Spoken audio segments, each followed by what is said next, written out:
started as a research analyst in the late 90s. And in hindsight, I learned a very valuable lesson when I had a very small amount of money because I got to see a lot of speculation in the marketplace as tech stocks in particular ran to all-time highs from 1998, 99 into 2000. And then there was the tech bubble blow-up, and a lot of those stocks either went bankrupt or had devastating returns. And so, for example, a company called JDS Uniphase was a leader in fiber optics, and the stock was up over 1,000% from 1998 to the early 2000, topped $1,200 a share. And over the next 2 years, the stock lost 99.8% of its value, bottomed at $2.45. And so watching that kind of tech wreck was a valuable lesson that helped shape my investment philosophy over the rest of my career. And at the same time, while this was going on, I was finishing up my CFA, Chartered Financial Analyst designation, which has an emphasis on valuing companies and portfolio management. And so combining those two experiences shaped the way my career path went.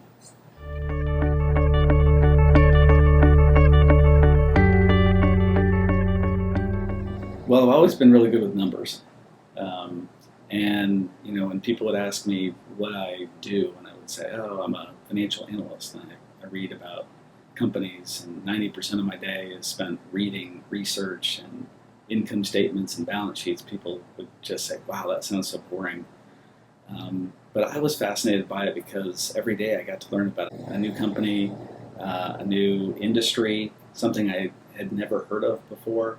And so it just, every day I was exploring different areas, and I felt like there was opportunity to make money by unearthing some things that maybe somebody else hadn't looked at before.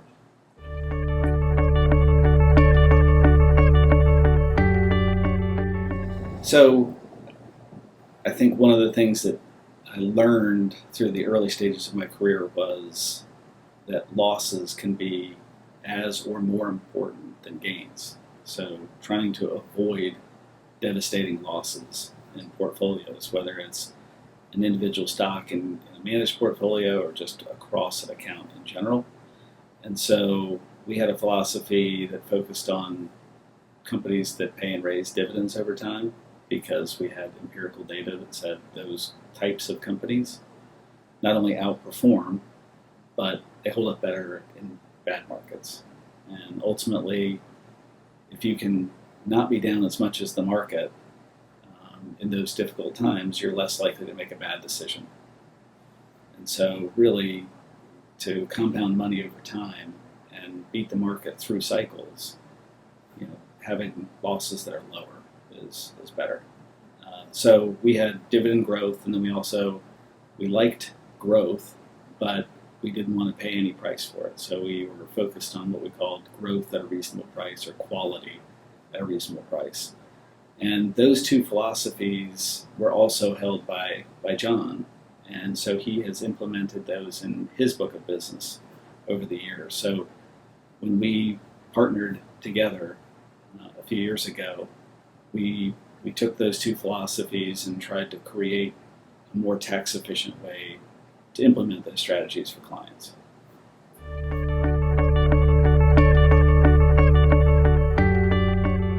Well, as I mentioned, I did love learning about individual companies, and I still get to do that. But I guess one of the interesting things about my prior job was, even if we did a great job, we would put up good numbers, and it would ultimately help clients, but I never really got direct feedback on that.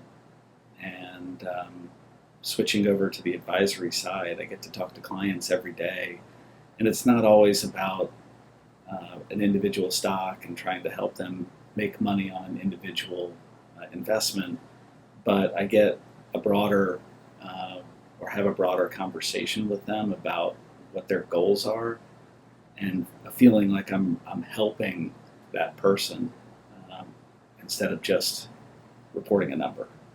When you're a money manager, everything's very black and white. You have a benchmark, and the goal is to beat that benchmark, even if it's by 1 basis point, and you don't want to underperform.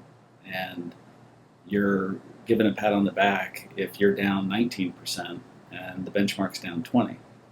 But ultimately, at the end of the day, that client that's invested in the account is down 19%, and that's not great. So the difference in this role is you're trying to help a client achieve their goals, and it's not all about the individual returns or maximizing return. It's maximizing the return with the least amount of risk and determining what that client needs to reach their goals. And sometimes they don't need to take that much risk in order to meet their goals.